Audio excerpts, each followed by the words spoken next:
Welcome to Chax Poetry Talks, a podcast brought to you by Chax Press. This is Charles Alexander. I'm your host and speaker. You can find Chax Press online at chax.org. And now, the podcast.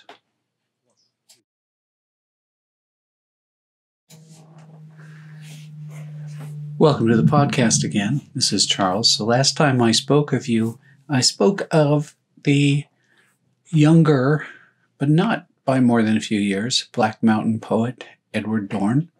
And I want to open up a conversation today on perhaps his most significant teacher, Charles Olson. If I were giving you an introduction to Olson, I might start with one of his early poems, like In Cold Hell in Thicket or The Kingfishers. I'm not going to do that. You may have gathered from these podcasts already. I try to enter these poets' work from whatever position seems right to me at this moment. And the works I gathered off my shelf of Olson are his Poetry and Truth, which is transcriptions of his lectures at Beloit College in 1960-something. I'm not exactly sure. I should be. Maybe I'll get that before the end of the podcast. And volume 3 of his maybe most important opus, the Maximus poems, which have been published now by the University of California Press altogether.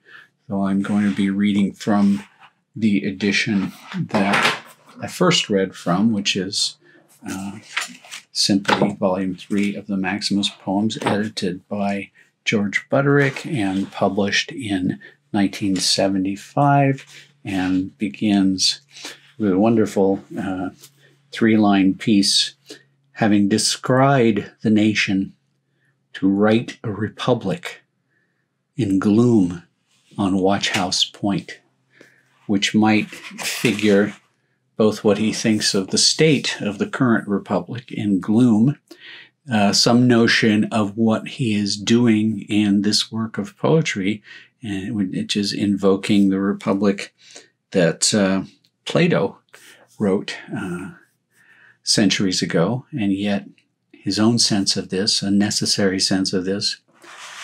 And after having not quite described, but descried the nation. And I would invite you to take that word descried apart, including, as it does, a cry, but also being a somewhat, possibly older version of the word describe.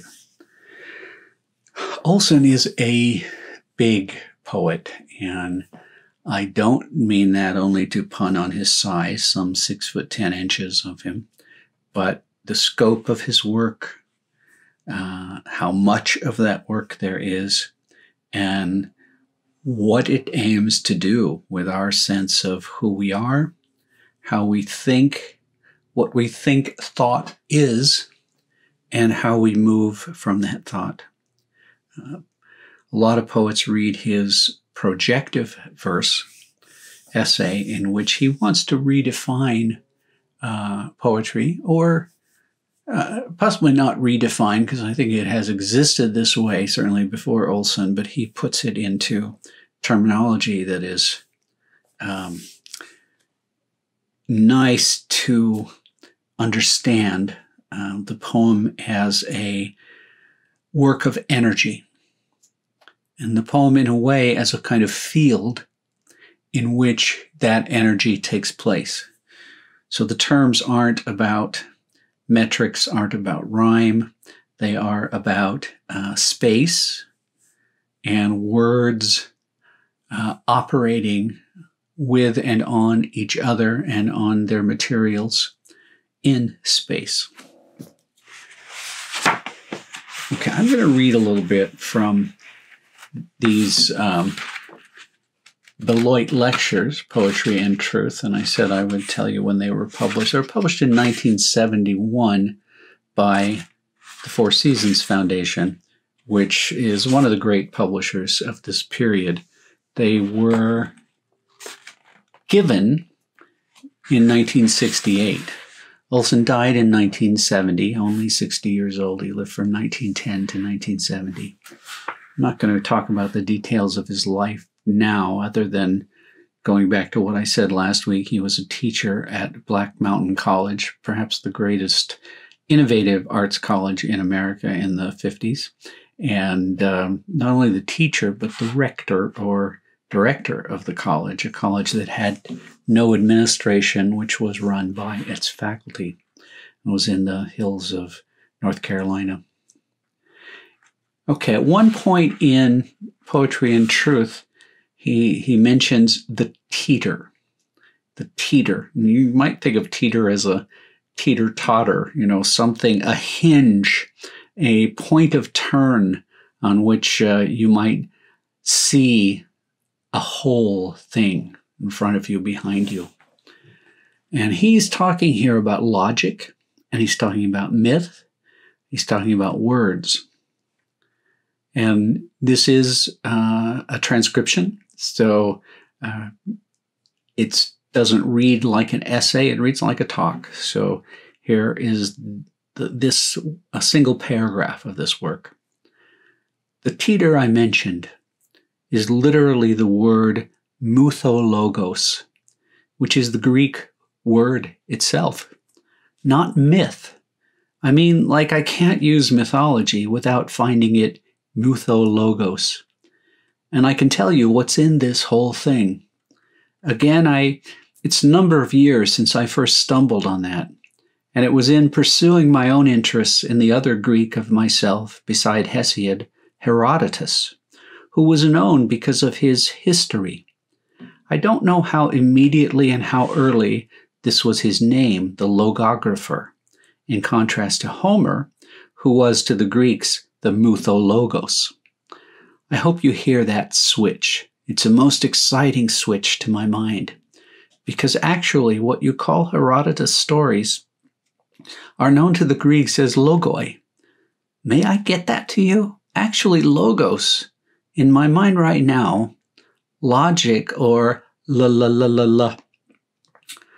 is like story, and is like only story.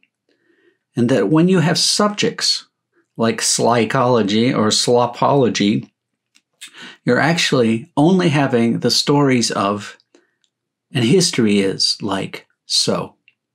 At this point, happily, we can say mythology, excuse me, he's spelling these words to bring out certain things about the pronunciation. Mythology is stories of myths, which is the word mouth. Mythos is mouth. And indeed, logos is simply words in the mouth. And in fact, I can even be stiffer an etymologist and tell you that if you run the thing right to the back of the pan and scraped off all the scrambled eggs and there's still rust on it and you can't wash it, you'll find that what you have to say mythologos is, quote, what is said of what is said, unquote. As suddenly the mouth is simply a capability, as well as words are a capability. They are not the ultimate back of it all. You have this funny abstraction, what is said of what is said. Now I think you can hear that peculiar way that balances exactly a very subtle experience of all of us, which is that all we ever have is this peculiar, as I come back again to say, this peculiar transcendent miss or hit of having made that. And that, in a funny way, to me at least, that logos there, as I think even the Greeks in calling Herodotus the logographer mean it, that he who can tell the story right has actually not only like given you something, but has moved you on your own narrative.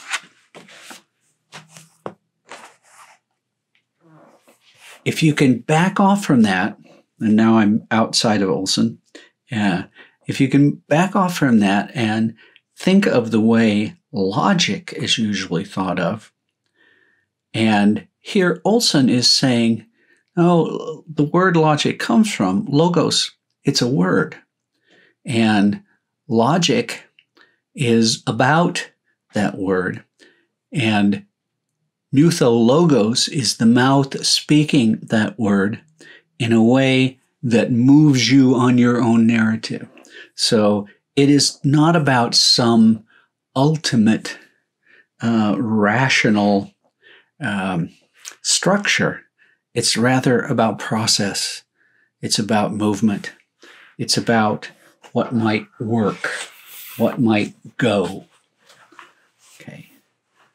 Go is, or going, is the second word of one of the very last poems in the Maximus poems, and this is why I mention them in volume 3, published actually posthumously. And I suppose this could be taken as the title of the poem, although it also functions as the first line. And this is when Olson is conscious of his own impending end. And he moves pretty quickly in this poem. And he moves from historical information to poetic, something we recognize as poesis, to almost mythological time. And I don't know if I have time in this podcast to read the whole of this, but I'm going to start.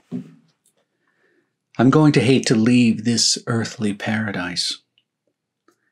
Monday, August 5th, at post 1:10 a.m. of the 6th, having finished at 1:10, the longest telephone call I believe I ever did have, since before 9 p.m.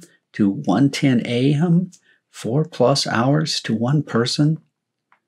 This alembic of the strongest, when Mach Chunk P.A. is changed to Jim Thorpe P.A., and Molly Maguires are filmed in such reality. The earth is dug down to low. Lane couldn't paint it, but he understood, especially in full moonlight, or near full, though equally it is true in the day when the tide is all the way out there, is at the shore, boats hanging over on their side, rock shapes conforming to another shore, the points of land encompassing more, reaching out further, embracing more, roughly, gauntly, milder water breaking more loudly in the stillness lower. Earth makes water louder, unfamiliar grounds and islands. 10-pound island, enormous in the height, so severely, suddenly acquired, Duncombe's Point and rocks, as if tonight Lane himself were painting moonlight on the Atlow water harbor scene. I said to my friend, my life is recently so hairy, honky, hard, and horny to that extent I am far, far younger now than though of course I am. Not 20 anymore.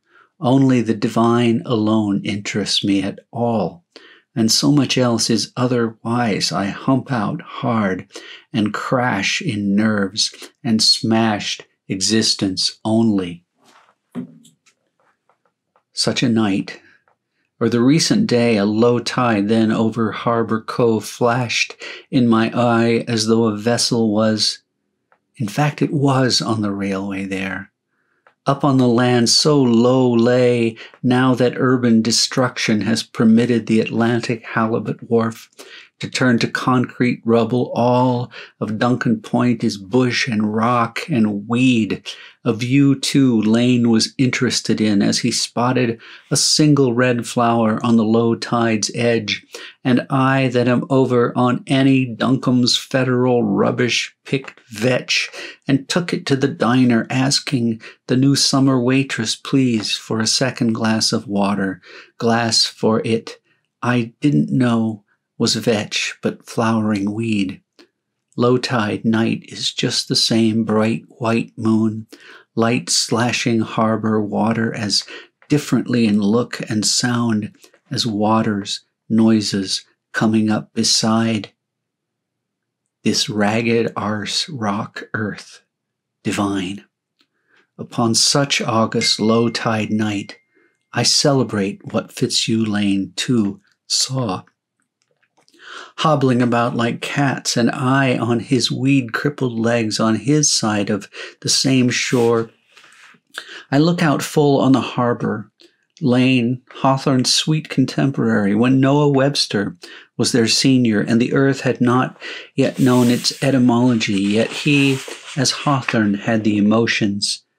Shiva meant when war was necessary, even against the goddess of the three towns herself, in the crumpled, dirty, wild Tripura, earth and sea themselves supply, when moon and sun draw his bow to kill Tripura, 'cause why other than that man and gods alone betake a day or time, when only one and fourth condition God himself makes necessary to a vision, I no more than Lane can give the art to, though in day or night, I know tonight the rubble, I'll be free to cut away like nails of all my toes and fingers, maybe too in pain to see the earth dug down again.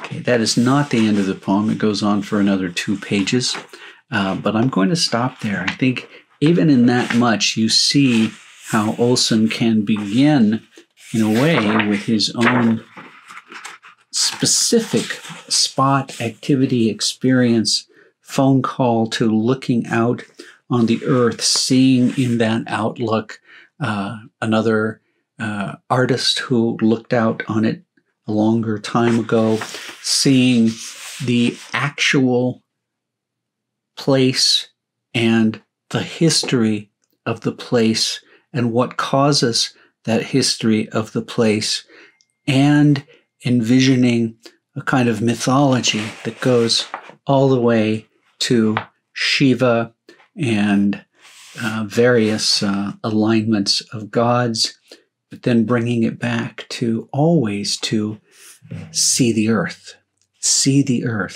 dug down again. This poem